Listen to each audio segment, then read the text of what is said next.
बऱ्याच वेळा ऐकली की पृथ्वीवर आपल्यासाठी संपत्ती साठवू नका, कारण तिथं कसर व जंग खाऊन नाश करतात. कसर आणि जंग खाऊन म्हणजे गंज लागून तिथं आपलं काही असेल ते थोड्याच दिवसात, आपण किती मौल्यवान वस्तू घ्या, थोडं आपण मोठमोठ्या गाड्या घेतल्या, मोठमोठं काही घेतलं तरी ते थोड्याच दिवसात त्याची किंमत अर्धी होती. 4 व्हीलर घ्या मोठ्या, नंतर जे कुठल्याही गोष्टी आपण घेतल्या तर त्या हळूहळू काय होतात, गंजतात असं इथं सांगितलेलं आहे. मग त्याच्या ह्या देवाचं बोलण्याच्या मागचं खरीखुरी संपत्ती म्हणजे काय, तर मग आपण खरीखुरी संपत्ती म्हणजे ह्या जगात अनेक गोष्टींच्या माग माणूस असतो. म्हणजे पहिल्यापासून आपल्याला जन्मापासून जो स्वभाव दिलेला आहे आदाम हवेला, तोच सगळ्या आपल्या मानव जातीत आहे. मग आपल्या सगळ्यांना मान सन्मान आवडतो खूप. म्हणजे ती संपत्ती म्हणजे सगळ्या टाईपच्या संपत्त्या इथं सांगितलेत. म्हणजे मग आपण पृथ्वीवर कधी कधी असं नसतं की आपण खरंच खूप पैसे पैसे पैसे करतो. असंही असतं की कधी कधी आपल्याला मान सन्मान खूप आवडत असतो, की मला तिथं विचारलं नाही, मला प्रेज द लॉर्ड केलं नाही, मला माझ्याकडे बघितलं नाही, हसलं नाही, हे नाही ते नाही, बऱ्याच अनेक गोष्टी मान सन्मानाच्या असतात. म्हणजे इथं सांगितले की पृथ्वीवर संपत्ती म्हणजे मान सन्मान मिळवण्याचा पण, आपण गौरव मिळवण्याचा पण इथं आपण काय करायचा नाही, प्रयत्न करायचा नाही. म्हणजे ही इथलची जी संपत्ती आहे ती साठवून ठेवायच्या मागं लागायचं नाही. म्हणजे मग फक्त पैसा नाही तर सगळ्या प्रकारची मालमत्ता, म्हणजे कुठल्याही वस्तू, नंतर वेगवेगळ्या संपत्ती आहे, आणि ती संपत्ती फक्त स्वतःसाठी ठेवायची. याला ही संपत्ती कमवणं हे काय वाईट नाहीये, कारण मागच्या वेळेस आपण बघितले अब्राहमाला सगळ्या सरकारपेक्षा तो श्रीमंत होता, पण संपत्तीचा विनियोग फक्त स्वतःसाठी, फक्त स्वतःचा विचार करायचा, स्वतःसाठी स्वार्थीपणाने ती संपत्ती ठेवायची, कुणालाच काही त्याच्यातून मदत करायची ना देवाच्या कार्यासाठी द्यायचं, ना गरिबांना द्यायचं. गरीब आपल्या समोर दिसतायत तळमळताना, त्यांच्या घरात खायला नाही तरी आपण आपलंच बघत राहायचं. असं जर तिथं केलं तर त्या संपत्तीला काहीही अर्थ नाही, असं इथं देवाचं वचन सांगतं. म्हणजे मालमत्ता असणे चूक नाहीये. म्हणजे मालमत्ता श्रीमंत असेल तर त्या माणसाला स्वर्गात प्रवेश नाही असं नाही. मालमत्ता असावी, पण त्या मालमत्तेचा उपयोग देवाच्या राज्यासाठी, गरिबांसाठी, गरजवंतांसाठी आपण केला पाहिजे. कारण देवाचं वचन येशू कुठल्या तरी वचनात नव्या करारात म्हणतो, गरीब कायम तुम्हा बरोबर असतील पण मी नसणार आहे तुमच्या बरोबर, कुठल्या तरी अध्यायात आहे. मग गरीब हे कुणा का ठेवलेले, श्रीमंत लोकांनी त्यांच्यावर दया करावी, त्यांच्यावर प्रेम करावं म्हणून ते गरीब आहेत. आपण आपल्यासाठी ठेवलेले ते श्रीमंत लोकांसाठी, गरीब म्हणजे त्या लोकांना मदत करावी ह्या हेतूने गरीब लोक कायम इथं असणार आहेत असं सांगितलेलं इथं. मग आता तिचा उपयोग आपण जर आता स्वतःसाठी केलं तर ते चूक आहे. संपत्ती साठवायची आणि फक्त स्वतःच बघायचं, माझा मुलगा, माझी मुलगी, माझं घर, माझी इस्टेट, माझं भविष्य, ह्या फक्त गोष्टी स्वतःपुरतं बघितल्या तर ती काय आहे, चूक आहे. कारण इथं तिमोथेला पहिलं पत्र 6वा अध्याय 10व्या वचनात लिहिले, द्रव्याचा लोभ हे सर्व प्रकारच्या वाईटाचं मूळ आहे. मग द्रव्याचा लोभ म्हणजे संपत्तीचा, पैशाचा मोह, लोभ, नुसतं त्याच विचारात असतो माणूस. त्याचा लोभ असला तर मग माझ्या शेजारच्या बाईनी सोन्याच्या बांगड्या केल्या, मला पण त्या सोन्याच्या बांगड्या करायच्या.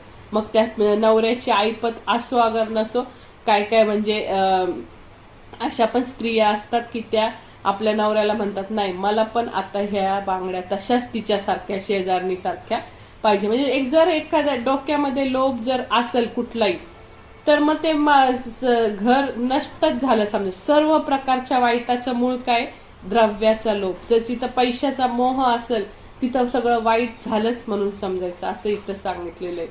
मग आपण कुठल्या कुठल्या गोष्टी आपण काय करतो, मोलाच्या मानतो. म्हणजे फक्त पैसा नाही, तिथं आलं आहे आपली शिक्षण. आता समजा द्रव्य म्हणजे काय, आपलं शिक्षण. आपण त्या शिक्षणाला खूप महत्व देतो.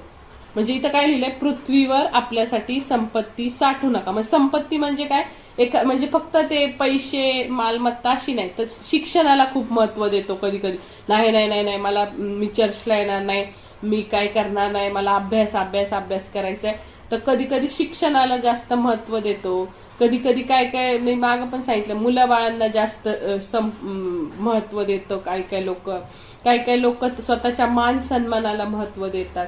हा पण एक संपत्तीचा प्रकार आहे. म्हणजे जर आपण ह्या सगळ्या गोष्टीकडे जास्त लक्ष दिलं देवापेक्षा, तर पुढच्या म्हणजे आत्ताच्या जगात जर आपण ह्या गोष्टीला महत्व दिलं तर त्याच्या पुढच्या जीवनामध्ये आपल्याला काहीच आशा मिळणार नाही. इथं सांगितलंय की इथं जर आपण ह्या गोष्टीकडे लक्ष दिलं तर इकडच्या गोष्टी थोड्या दिवसाच्याच आहेत आणि त्या थोड्याच दिवसात कसर खाऊन जंग खाऊन नाश करणारे चोर घर फोडून काय करणार आहे, चोरी करणारे. म्हणजे इथं चोर म्हणजे कोण सांगितलंय, जर खूप संपत्तीची आपल्यासाठी आपण करून ठेवली संपत्ती, त्या आपल्याला मत्तेमधला एक माणूस येशूनी जे दाखला दिला तेव्हा तो म्हणतो, हे माझ्या जीवा खा पी तृप्त हो आणि तुला नाही का 100 वर्ष पुरल इतका धान्याचा साठा मी करून ठेवलेला आहे, आता काही तुला टेन्शन नाही, खा पी स्वस्त राहा.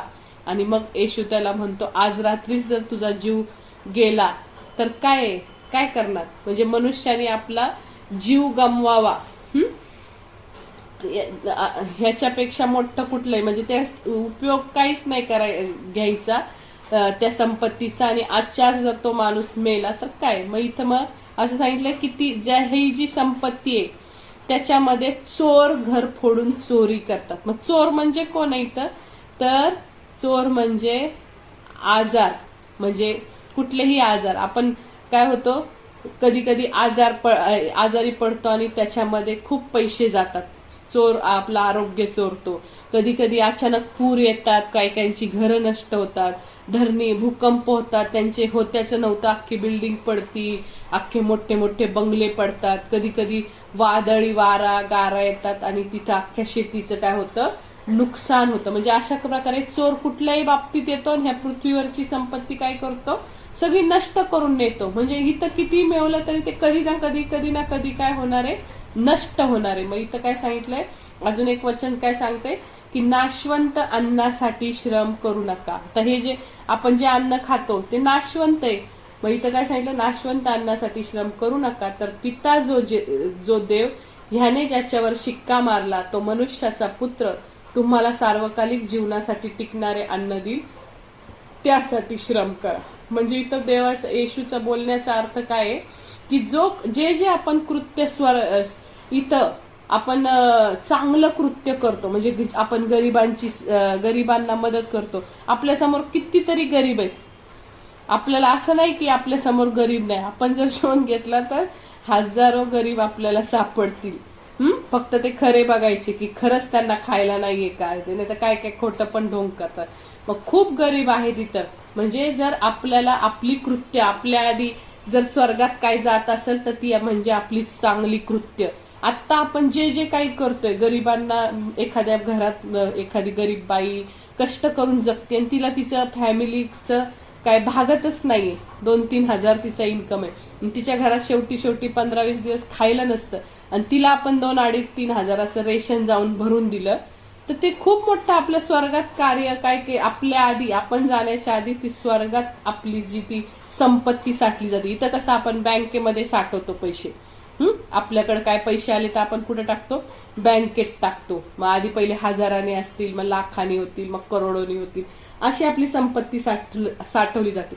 तशी स्वर्गात कशी साठवली जाते, आपले चांगले कृत्य लगेच येशू वहीमध्ये लिहून ठेवतो. हिने ह्या विधवेला मदत केली, ह्या माणसाने ह्या अनाथ मुलांना जेवण दिलं, असं केलं, वृद्ध लोकांना मदत केली, अशा ह्या सगळ्या जे काही आपले चांगली कृत्य ती तिथं लिहिली जातात आपण जायच्या आधी. म्हणजे इथं काय स्वर्गात आपल्यासाठी संपत्ती साठवा, पृथ्वीवर आपल्यासाठी संपत्ती साठवू नका, कारण तेथे कसर व जंग खाऊन नाश करतात व चोर घर फोडून चोरी करतात. तर स्वर्गात आपल्यासाठी संपत्ती साठवा, कारण तेथे कसर व जंग खाऊन नाश करीत नाही व चोरही घरफोडी करत नाही व चोरीही करत नाही. म्हणजे इथं आपल्याला जर स्वर्गात संपत्ती साठवायची असेल तर आपल्याला चांगली कृत्य केल्याने स्वर्गात आपली संपत्ती साठवली जाणार. आणि मग आपलं तारण तर काय, विश्वासाने कृपेच्या द्वारे तारण होणार. म्हणजे आपली चांगली कृत्यामुळं आपलं तारण होणार नाहीये. आपण विश्वास ठेवला, येशूनी ती दया केलेली आपल्यावर, त्यामुळे आपलं तारण झालंच आहे. पण आपल्याला स्वर्गात संपत्ती साठवायची असेल तर इथं ह्या पृथ्वीवर वागताना आपल्याला चांगली कृत्य करायला पाहिजे. आणि ज्याचं तारण होतं तोच आपोआप चांगली कृत्य करतो, कारण त्याला देवाबद्दल प्रेम असतं. येशूच्या कॅरेक्टर सारखं त्याचं कॅरेक्टर हळूहळू होत जातं. कुणी काही बोललं तर तो इग्नोर करतो. पूर्वी खूप राग येत असेल, द्वेष होत असेल, फाडकनी बोलून मोकळा होत असेल, पण नंतर जसं त्याला कळायला लागतं की येशूनी माझ्यासाठी काय किंमत मोजली, माझ्यासाठी त्याच्या शरीरावरचं मांस ओढलं गेलं सगळं फटक्यांमध्ये, 100 ग्रॅम मांस निघत होतं, रक्ताचा एक एक थेंब त्यांनी माझ्यासाठी दिला. हे जेव्हा आपल्याला मनातून जेव्हा ते दुःख त्याचं आपण अनुभवतो, तेव्हा मग आपण दुसऱ्याशी चांगलं वागायला सुरुवात करतो. म्हणजे जर आपलं तारण झालं तर हळूहळू आपण ख्रिस्ताच्या स्वभावाप्रमाणे बदलत जातो, त्याच्या कॅरेक्टर प्रमाणे वागायला सुरुवात करतो आणि आपोआप चांगली कृत्य करायला लागतो. जसं येशूनी बघितलं का कधी तुम्ही बायबलमध्ये संपूर्ण ह्या सगळ्या मत्ते ते प्रगटीकरण, कधी तो कुठल्या स्त्रीवर पुरुषावर चिडलाय? काय तू विधवा आली माझ्याकडं? ती कुठल्या तरी परदेशी एक बाई, तिचं नाव मला आठवत नाही आता, पण ती परदेशी बाई ती येते म्हणती, येशू माझी मुलगी भूतानी नाही का, तिला जर्जर झालेली आहे आणि मला प्लीज कृपा करून या, माझ्या मुलीला बरं करा. तर तो म्हणतो, तर येशू म्हणतो, मला यहुदी लोकांसाठी, इस्रायली लोकांसाठीच पाठवलंय.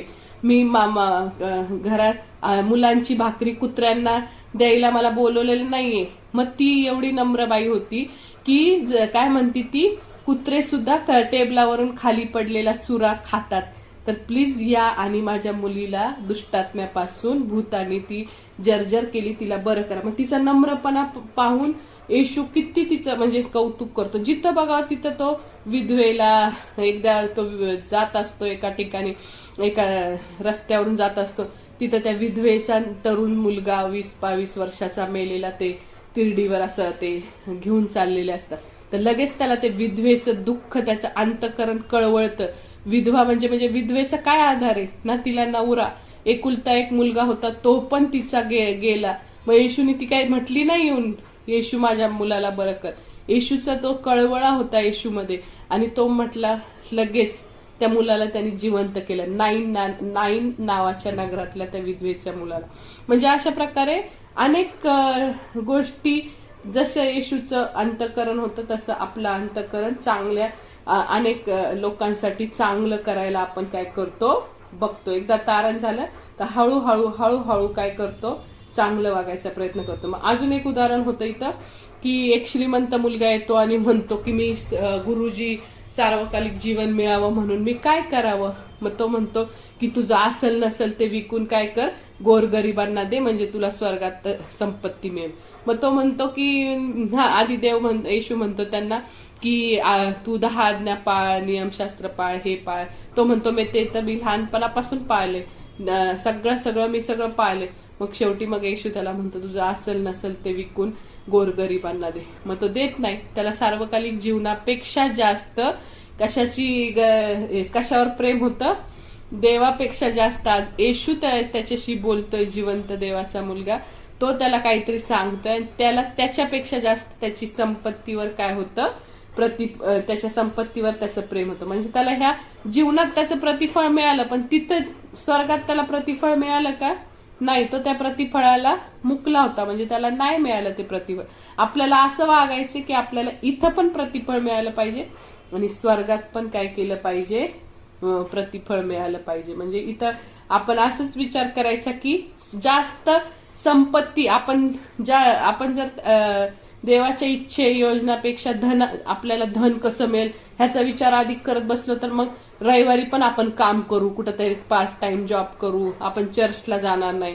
प्रत्येक गोष्टीत देवाची इच्छा मानायच्या जागी आपल्याला हाव निर्माण होईल, अधिक संपत्ती मिळवायची चढाओढ निर्माण होईल, कॉम्पिटिशन निर्माण होईल. आणि मग ह्या सगळ्या ह्याच्यात आपण आपल्या जीवनात काय करणार आहे, देवाच्या सामर्थ्याला नाकारणार आहे. आणि मग हळूहळू आपल्याला देवाबद्दल प्रेम नाही निर्माण, धनावरच प्रेम राहतं. बघा किती काय लोकांना अजिबात कशाबद्दल प्रेम नसतं, देवाबद्दल. ते काय म्हणतात की नाही नाही हे मग काम कोण करणार, काम करायला तर सांगितलंय. मग शेवटच्या दिवशी जेव्हा आपली जीवनी वही बघितली जाणार आहे, उघडली जाणार आहे, त्यावेळेस आपल्याला विचारणार आहे हिशोब. जेव्हा आपल्या नावाची ती वही उघडली जाणार आहे तेव्हा फक्त आपल्या पैशाचा हिशोब नाही विचारणार परमेश्वर. तेव्हा आपल्याला आपले गुण, आपल्यात कुठले गुण दिलेत देवाने. म्हणजे जर मला आता काय चांगलं काहीतरी वाजवता येतंय, किंवा मला छान बोलता येतंय, सुवार्ता सांगता येते, किंवा मला कुठलीही गोष्ट करता येते, मला छान स्वयंपाक करता येतो, किंवा कुठली आपल्याला जे देवाने प्रत्येकाला वेगवेगळे गुण दिलेत. कुणाला चांगलं गाता येतं, कुणाला वेगवेगळ्या सेवा देवाने दिलेल्या आहेत. मग त्यावेळेस आपल्याला दिलेले गुण, आपल्याला दिलेली बुद्धी, आपल्याला दिलेलं कौशल्य, हे आपल्याला दिलेलं शिक्षण, हे शिक्षण ह्याचा उपयोग आम्ही कसा केला, पृथ्वीवर राहताना आम्ही काय केलं त्याच्या देवासाठी, ह्या सगळ्या ज्या देणग्या दिलेल्या आहेत त्या स्वतःपणाने, का जे काही परमेश्वराने आम्हाला दिलं ते आपण दुसऱ्याला पण दिलं. आम्हाला ज्ञान मिळालं ना देवाचं, तर मी ते दुसऱ्याला वाटलं का? मला जर छान संदेश सांगता येतो तर मी दुसऱ्याला तो सांगितला का? किंवा मला सुवार्ता सांगता येते मग मी दुसऱ्याला सांगितलं का? मला गाणं म्हणता येतं तर मी ती 4 लोकात जाऊन किंवा स्वतः देवासाठी आराधना सुंदर केली का? किंवा वाद्य वाजवता येते, कुठल्या कुठल्या गोष्टी. माझ्याकडे खूप पैसा आहे, एखादा बिझनेसमॅन असतो त्याच्याकडे खूप पैसा असतो करोडोनी, मग तो लाखो रुपयामध्ये तो काय करतो, देवाला देतो. पण काही काही बिझनेसमॅन म्हणजे एवढं कुठं द्यायचं असतं का देवाला, आणि मग ते देत नाही, त्यांचा दशांश पण देत नाही, काहीच देत नाही.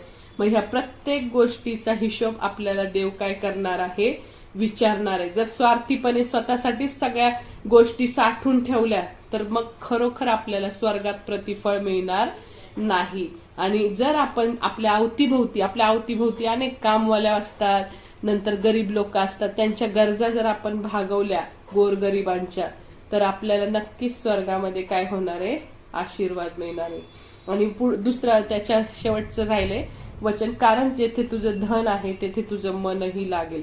म्हणजे जर एकदा का आपलं धनावर प्रेम बसलं तर ते धन आपलं मालक होतं. म्हणजे ते धन आपल्याला हे करायला लागतं, चालवायला लागतं, मालकीपणा हे करायला लागतं, आणि आपण त्या संपत्तीचे गुलाम होतो. जसं ते सांगल तसं आपल्याला, म्हणजे समजा आपल्याकडे आता खूप दागिने, समजा 1 किलो दागिने आहेत कुठल्या तरी बाईकडे, आणि ती कुठंतरी गेली आणि तिला नुसतं म्हणजे मग तिने ते लॉक केलं की नाही, माझी दागिने उघडे पडले का, हे झालं का, सगळं डोक्यात तेच. मग ती जी बाहेर गेली तरी ती व्यवस्थित चर्चमध्ये बसू शकणार नाही, काही नाही.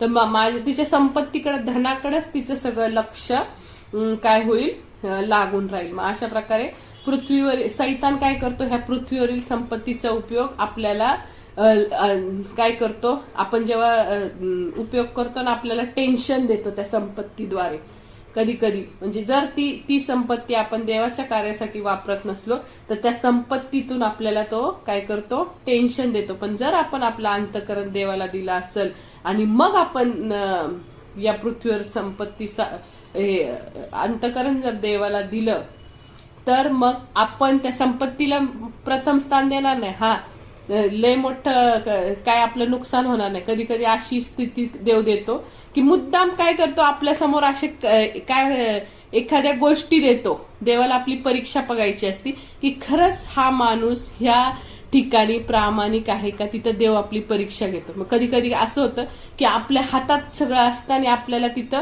10,000 किंवा लाखांचा गैरव्यवहार करायची आपली तिथं क्षमता असते आणि कुणाला कळणार पण नसतं.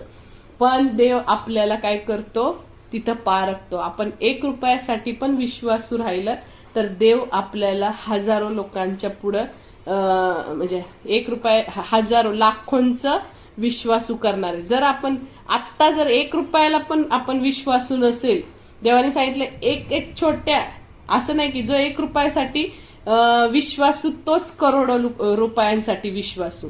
म्हणजे आपल्याला असे हे येतील जगात की आपल्याला फसवायला सैतान म्हणलं, घे की काय होतंय, कोण बघतंय तुला, घे, तुला पडलंय हे तर घेऊ शकती तू, किंवा घेऊ शकतो तू, हे काय मालक काय तुझा आहे फॉरेनला किंवा कुठे, तर तू काय थोडंसं फ्रॉड केला तर काय वाटणार नाही, असं सैतान हळूच येऊन बोलतो. पण तिथं आपण फक्त आपल्या देवाचं लक्षात ठेवायचं. देवाला काय पाहिजे, प्रामाणिकपणा, इमानदारी पाहिजे. आणि जो माणूस 1 रुपयासाठी विश्वासू, तोच माणूस 1 करोड रुपयासाठी पण विश्वासू. म्हणून कुणीही कधीही आपल्याला कशाही ह्याच्यात गुंतवलं, तिथं देव आपली परीक्षा घेतो आणि काय करतो, आपल्याला पारखतो. आणि मग त्याच्या पुढे देवाच्या सगळ्या इच्छा, प्लॅन आपल्यासाठी ठेवलेल्या असतात.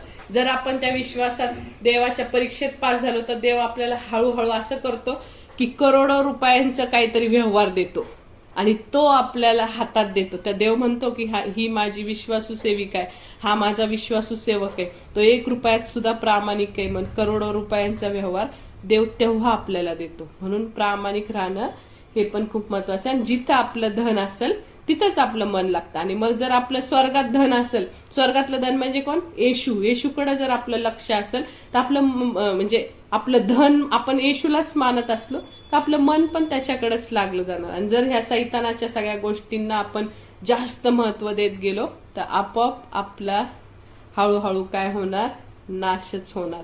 जंग खाऊन नाश होणार, चोरी करणार, घरफोडी करणार, असं इथं सांगितलेलं. चालेल.